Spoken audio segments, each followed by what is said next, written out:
স্বাস্থ্য দুরন্তমন। স্বাগত জানাচ্ছি দুরন্ত স্বাস্থ্য দুরন্ত মন অনুষ্ঠানে।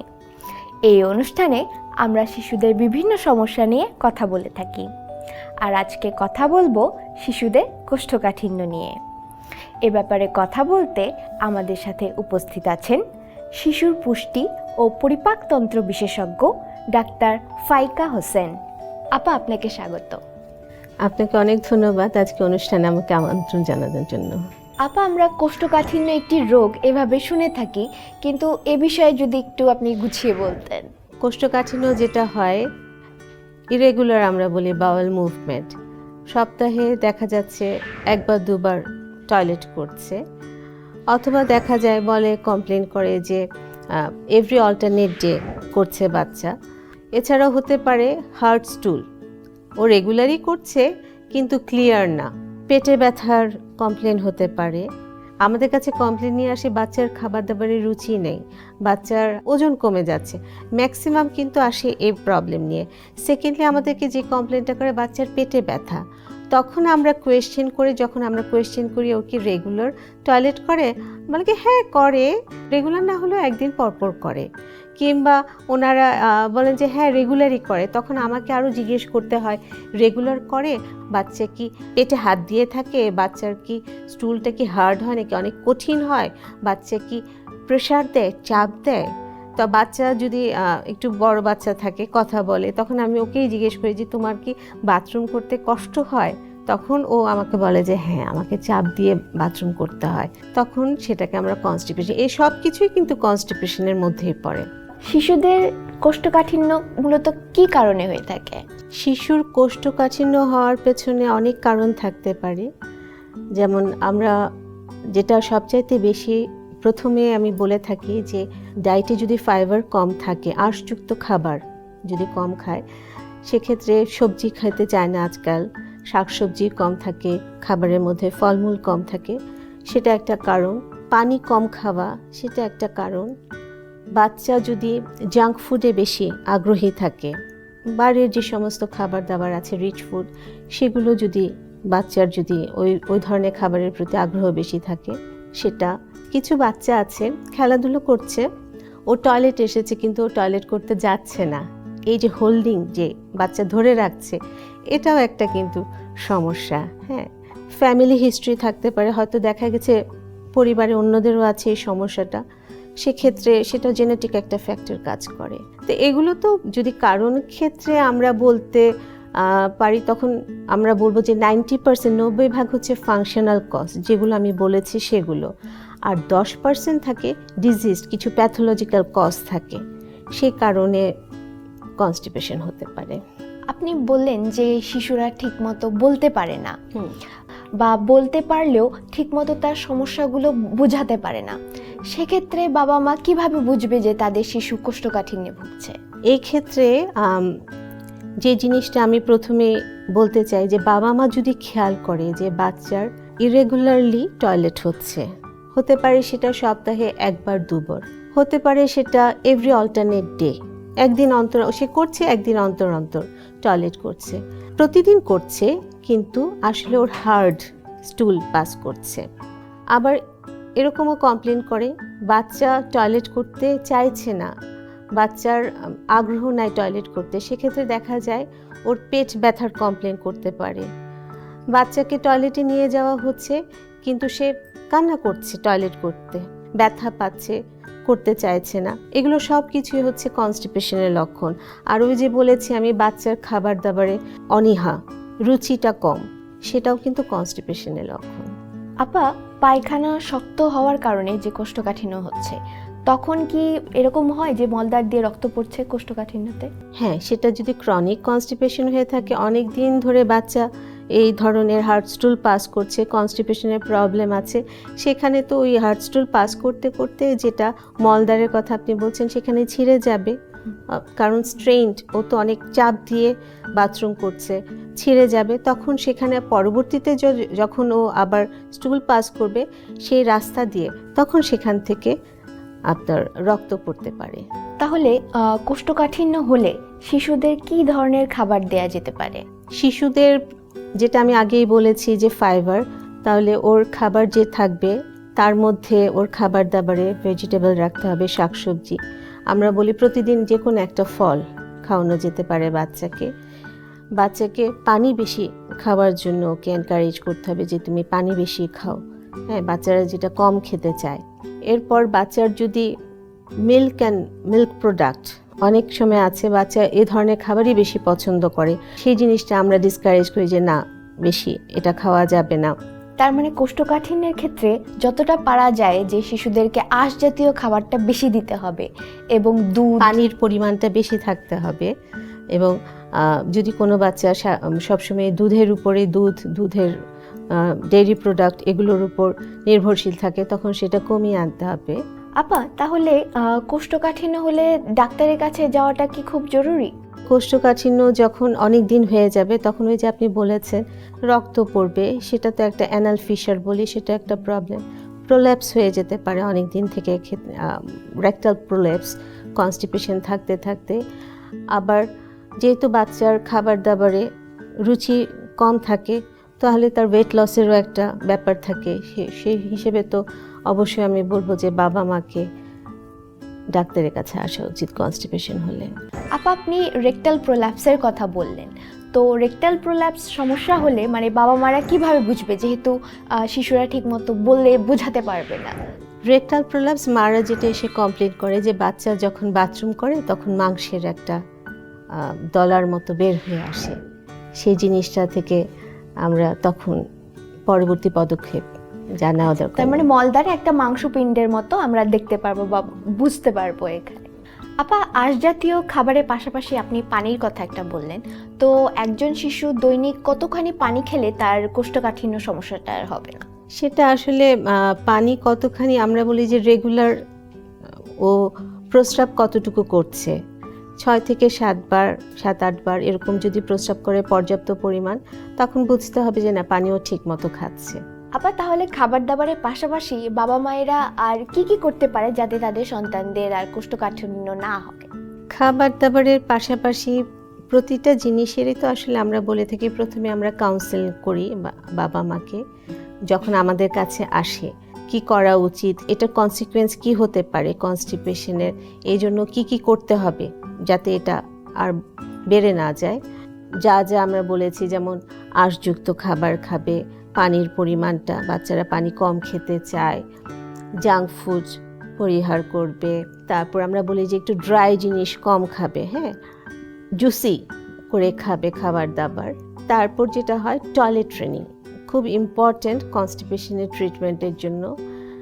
টয়লেট ট্রেনিংয়ে যেটা করা হয়, রেগুলার আমরা মাকে বলে থাকি যে প্রতিদিন 2টো নির্দিষ্ট সময়ে বাচ্চাকে টয়লেটে বসাবে, যে তুমি টয়লেটে বসো একদম নির্দিষ্ট সময়ে, সকালে এবং দুপুরে কিংবা সন্ধ্যার দিকে। টয়লেট করতে হবে এমন কোনো কথা নেই, কিন্তু তুমি বসো, 7 থেকে 8 মিনিট তুমি বসে থাকবে এবং এটার জন্য আমি তোমাকে একটা রিওয়ার্ড দিব, ও যেটা পছন্দ করে, যাতে বাচ্চা ওটা করতে আগ্রহী থাকে। এটা হচ্ছে খুব ইম্পর্ট্যান্ট। কনস্টিপেশন এমন না যে আমি ওষুধ দিলাম, ওষুধে কাজ করবে, কিন্তু ওষুধটা যখন বন্ধ হয়ে যাবে, ওষুধটা সবসময় একটা কন্টিনিউ করা সম্ভব না, একটা তো নির্দিষ্ট সময় আছে। তো এই সব কিছুই কনস্টিপেশনের ট্রিটমেন্টের মধ্যে পড়ে। কোষ্ঠকাঠিন্য কি নিজেই একটি রোগ, না অন্য কোনো রোগের লক্ষণ বা উপসর্গ? কনস্টিপেশন ওই যে আমি বলেছি ফাংশনাল কজে হয়ে থাকছে, তাহলে কনস্টিপেশন একটা রোগ। 90% আমরা দেখে থাকি যে ফাংশনাল কজ, সেক্ষেত্রে কনস্টিপেশন একটা রোগ। আবার কিছু আছে 10% প্যাথোলজিক্যাল কজ আদার্স, যার জন্য কনস্টিপেশনটা হয়। সেই ক্ষেত্রে কিছু কিছু রোগের জন্য কনস্টিপেশনটা উপসর্গ হিসেবে দেখা দেয়, যেমন হচ্ছে হার্শপ্রাং ডিজিজ, অ্যানাটমিক্যাল ম্যালফরমেশন, কিছু ড্রাগস, এন্ডোক্রাইন কজ আছে, হাইপোথাইরয়েডিজম, এটার জন্য কনস্টিপেশন হতে পারে। যদি সময় মতো শিশুদের কোষ্ঠকাঠিন্য রোগের চিকিৎসা না করা হয়, সেক্ষেত্রে পরবর্তীতে তাদের আরও কি কি জটিলতা সৃষ্টি হতে পারে?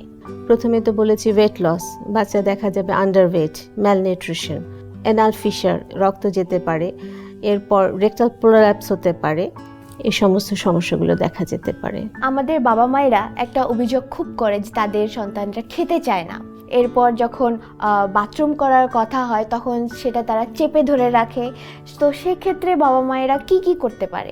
এগুলো সব কনস্টিপেশনের লক্ষণ। তখন বাবা মা ডাক্তারের কাছেই আসতে হবে প্রথমে। বাবা মা তো আসলে আসে যে বাচ্চা এমন করছে, এখন আমি কি করতে পারি, ওনারা তো আর বুঝতে পারছেন না হয়তো বা যে এটা কনস্টিপেশন। তখন আমরা ওনাদেরকে কাউন্সেলিং করি, ডিজিজটা কি জিনিস এটা বোঝায়, কনস্টিপেশন কেন হচ্ছে এটা বলি, এবং এটার কনসিকুয়েন্স বলি কি কি হতে পারে আমি যদি ট্রিটমেন্টটা না করি। তারপর বলি যে বাচ্চার এই ট্রিটমেন্ট লাগবে এবং এটা একটা লং টার্ম। অনেক সময় আছে না, একটা ভিজিটে এসে ওনারা ওষুধগুলো আমরা তো দিই একটা নির্দিষ্ট সময়ের জন্য, তারপর ফলো আপে আসতে হয়, তখন সেটাকে আমরা আবার বাচ্চাকে দেখে আমরা কন্টিনিউ করি, এটা একটা নির্দিষ্ট সময় পর্যন্ত করতে হয়। অনেক বাবা মায় আছেন ওনারা হয়তো ভাবেন যে না এখন তো ঠিক মতো হচ্ছে বাথরুম, আর দরকার নেই, ওষুধ যতদিন দিয়েছি ওষুধ বন্ধ, বাস। বাচ্চার কিন্তু আবার সেই সমস্যাগুলো হয়। তো সেটা আমাদেরকে ফার্স্ট ভিজিটে কাউন্সিল করতে হয় যে আপনাদের কিন্তু এটা লং টার্ম ট্রিটমেন্ট, এটা বুঝতে হবে। আর তারপর ডায়েট মডিফিকেশন, এগুলো সব কিছুই আমাদেরকে, টয়লেট ট্রেনিংয়ের কথা বারবার আমরা এটা খুব ইম্পর্টেন্স দিয়ে থাকি টয়লেট ট্রেনিংয়ের জন্য। তার মানে বাচ্চাদের আরো মানে উৎসাহ দিতে হবে যে তুমি যে ওই 7 মিনিট দিনে 2 বার বাথরুমে বসে সেটা থাকবে, করতে হবে। হ্যাঁ, রিওয়ার্ড, বাচ্চাদেরকে রিওয়ার্ডের কথা বলতে হবে। বড়দের ক্ষেত্রে, শিশুদের ক্ষেত্রে, নবজাতকের ক্ষেত্রে বিভিন্ন বয়সে কোষ্ঠকাঠিন্যের ধরনটা কি একই রকম হয়ে থাকে? বড়দের ক্ষেত্রে যে জিনিসটা হয়ে থাকে ওনারা বলতে পারছেন এবং সে কমপ্লেনটা নিয়ে ডাক্তারের কাছে আসতে পারছেন, তো সেক্ষেত্রে প্রকাশটা হচ্ছে। বাচ্চাদের ক্ষেত্রে যেটা হচ্ছে, বাচ্চারা বাবা মা ম্যাক্সিমাম টাইম আমাদের কাছে যে জিনিসটা নিয়ে আসে, প্রথমেই বলে হচ্ছে বাচ্চার পেটে ব্যথা, ওনারা অন্য আর কোনো কিছুই বুঝতে পারছেন না। এরপর যে কমপ্লেনটা নিয়ে আসে বাচ্চার ওয়েট লস, বাচ্চা খাবার দাবারের রুচি নেই, বাচ্চা খাওয়া দাওয়া করছে না। খুব কম বাবা মাই আসে যে বাচ্চা রেগুলার টয়লেট করছে না। আমাদের কাছে যখন পেটে ব্যথা কিংবা অন্যান্য এই যে ওয়েট লসের প্রবলেম নিয়ে আসে, তখন আমরা জিজ্ঞেস করি যে বাচ্চাকে রেগুলার আসলে টয়লেট হচ্ছে? তখন ওনারা বলছেন না, রেগুলার তো হয় না, একদিন পর পর হয়, অথবা রেগুলার হচ্ছে। তখন জিজ্ঞেস করি সেটা কি খুব হার্ড স্টুল কিনা, বাচ্চা কান্না করছে কিনা। তখন ওই জিনিসগুলো আমরা বুঝতে পারি যে না, এটা তো কনস্টিপেশন, ওনাদেরকে সেই হিসেবে বোঝাতে পারি। তো সেটা প্রকাশটা হচ্ছে অন্যরকম। আর নবজাতকের ক্ষেত্রে যে জিনিসটা হয়, যখন আসে বাবা মা আমাদের কাছে কমপ্লেন নিয়ে, তখন আমরা হিস্ট্রি নিয়ে থাকি, যেটা আমরা বলি যে কি কালো পায়খানা করেছে নাকি, কতক্ষণের মধ্যে করেছে, 24 থেকে 48 ঘন্টার মধ্যে, এটা নর্মাল। যদি সেটা হয়ে থাকে, এরপর আমরা বাচ্চার এক্সামিনেশন করি। এক্সামিনেশনের মধ্যে আমাদের একটা ইম্পর্টেন্ট হচ্ছে ডিজিটাল রেকটাল এক্সামিনেশন আমরা করে থাকি। যদি আমাদের সন্দেহ হয়ে থাকে, এর পরবর্তী আমরা কিছু ইনভেস্টিগেশন করতে দিই। আর মেডিকেশন যখন দেওয়া হয়, তখন নর্মাল যে কনস্টিপেশনের বাচ্চাগুলো, সেগুলো মেডিকেশনে রেসপন্স করে, ঠিক আছে। কিন্তু যদি অন্য কোনো কজে হয়ে থাকে, আমি কনস্টিপেশনের তো ফাংশনাল কজ আছে 90%, 10% আছে প্যাথোলজিক্যাল কিছু কজ। তো সেই কজে যদি হয়ে থাকে, তখন সেখানে আমাদেরকে অন্যভাবে চিকিৎসাটাকে এগিয়ে নিয়ে যেতে হয়। আপা, আমাদের সমাজে প্রচলিত একটা রীতি আছে যে নবজাতকরা যখন পায়খানা করে না, তখন দেখা যায় যে অনেক সময় তারা পানির বোঁটা নিয়ে তার মলদ্বারে ব্যবহার করছে যাতে তার বাচ্চারা তাড়াতাড়ি পায়খানা করে। এটা কি আদৌ ঠিক? এটা আমাদের কাছে অনেক সময় এসে বলে যে বাচ্চার পায়খানা হচ্ছে না, পানের বোঁটা মলদ্বারে দিয়ে ওনারা চেষ্টা করেছেন, হয়তো অল্প করছে, কিন্তু এটা আসলে যেটা হয় যে কি স্টিমুলেশন দেওয়া, এটা তো কোনো ট্রিটমেন্ট না। যদি কনস্টিপেশন হয় তাহলে তো সেটার অন্যরকম ট্রিটমেন্ট আছে। সেটার বাচ্চা যদি একদম নবজাতক হয়ে থাকে, তখন সেটা ট্রিটমেন্ট ভিন্ন, বড় বাচ্চা হলে সেটা ট্রিটমেন্ট ভিন্ন। যখন কোনো শিশু কোষ্ঠকাঠিন্যে ভুগতে থাকে, তো এই সময় ঘরোয়াভাবে তাদের চিকিৎসাটা কেমন করা উচিত? আমি বলেছি যে ওকে ভেজিটেবল, শাকসবজি, ফ্রুটস, এই জিনিসগুলো খাবারের তালিকায় রাখতে হবে, খাদ্য তালিকায় বাচ্চাকে পানি খাওয়াতে হবে। অনেক বাচ্চা আছে না ড্রাই জিনিস খেতে পছন্দ করে, বাচ্চাকে আমরা বলি জুসি খাবার খাওয়াতে একটু, হ্যাঁ, যাতে মানে পানির পরিমাণটা, জাঙ্ক ফুডের যদি বাচ্চার আগ্রহ থেকে থাকে জাঙ্ক ফুডটা আমরা বলবো একটু পরিহার করতে। এইভাবে জিনিসগুলোকে আমরা ঘরোয়াভাবে বাবা মা এগুলো ট্রাই করতে পারে আর কি। এই সমস্যার ক্ষেত্রে কি শর্করা জাতীয় ভাত খাওয়া নিয়ে কি কোনো বাধা নিষেধ আছে? না, ভাত খাওয়া নিয়ে কোনো বাধা নেই। ভাত খাবে, ভাতটাকে শুকনো না খেয়ে একটু মাখিয়ে, হ্যাঁ, ঝোল দিয়ে। আর যদি একদম ছোট বাচ্চা হয়ে থাকে তখন তো সেই বাচ্চাটা তো এমনিতেই খিচুড়ি খাচ্ছে। কনস্টিপেশন যদি থাকে বাচ্চার কিন্তু রুচি কমে যাবে, বাচ্চাকে খাবার দাবারের প্রতি কোনোভাবেই মানে সে রুচি থাকবে না, তার খেতেই চাইবে না, বাচ্চার ওয়েট লস। কনস্টিপেশনের বাচ্চা বাবা মা আমাদের কাছে আসে কনস্টিপেশন নিয়ে খুব কম, ওনারা আসেন হচ্ছে বাচ্চার রুচি কমে গেছে খাবারে। তো বাচ্চাকে কোনোভাবেই যে খাওয়ানো যাচ্ছে না সেটার কারণটাই হচ্ছে কনস্টিপেশন, কিন্তু এটা আসে পরে। ওনারা আসেন হচ্ছে বাচ্চার রুচি নাই খাবারে, বাচ্চার ওয়েট লস হচ্ছে কিংবা বাচ্চার পেটে ব্যথা। আমরা কখনোই চাই না যে আমাদের শিশুরা এরকম রোগে আক্রান্ত হোক, তাহলে সেক্ষেত্রে বাবা মায়েরা কি করতে পারে যাতে তাদের সন্তানরা কোষ্ঠকাঠিন্যে না ভোগে? প্রথমে বুঝতে হবে যে জিনিসটা কনস্টিপেশন। আমি এটা বারবার বলবো যে কনস্টিপেশন অনেকভাবে আসলে হতে পারে, যে শুধুমাত্র যে টয়লেট রেগুলার করছে না কিংবা এই কমপ্লেনগুলো কমই করে। এই জন্য বাবা মার প্রথম থেকে যে জিনিসটা খাদ্য, বাচ্চাদের যে সুষম খাদ্য আমরা বলি, সেই সুষম খাদ্য যদি খেয়ে থাকে, মানে সেখানে ভাত খাবে, ভাতের সাথে সবজি থাকবে, ডেইলি একটা ফ্রুটস আমরা বলি, যে এইগুলো পানি খাবে, পর্যাপ্ত পরিমিত পানি খাবে, এগুলো যদি হয়ে থাকে এবং রেগুলার বাচ্চা টয়লেট করছে কিনা এই জিনিসটা খেয়াল রাখতে হবে। বাচ্চার কি টয়লেট করতে ওকে যদি বলা হয় ওর কি অনীহা আসছে কিনা, তখন সেটাকে বুঝতে হবে যে না, এবার আমাদেরকে ডাক্তারের কাছে যেতে হবে। আপা, তাহলে আমরা আজকে জানতে পারলাম আমাদের শিশুদেরকে কোষ্ঠকাঠিন্য থেকে দূরে রাখতে হলে পর্যাপ্ত পরিমাণে শাকসবজি ও ফলমূল খাওয়াতে হবে এবং পরিমিত পরিমাণে তাদের পানি পান করাতে হবে। এছাড়া অতিরিক্ত জাঙ্ক ফুড খাওয়া থেকেও তাদের বিরত রাখতে হবে। সবচেয়ে জরুরি যে জিনিসটা, বাবা মাকে বুঝতে হবে বাচ্চা কোষ্ঠকাঠিন্য সমস্যায় ভুগছে। এই জিনিসটা যদি বাবা মা বুঝতে পারেন তখন ওনারা ডাক্তারের কাছে আসবেন এবং আমরা চেষ্টা করব যাতে সে কোষ্ঠকাঠিন্য সমস্যা থেকে মুক্তি পায়। আপা, আজকে আমাদের সময় দেওয়ার জন্য আপনাকে অসংখ্য ধন্যবাদ। আপনাকেও ধন্যবাদ। কথা বললাম শিশুদের কোষ্ঠকাঠিন্য নিয়ে।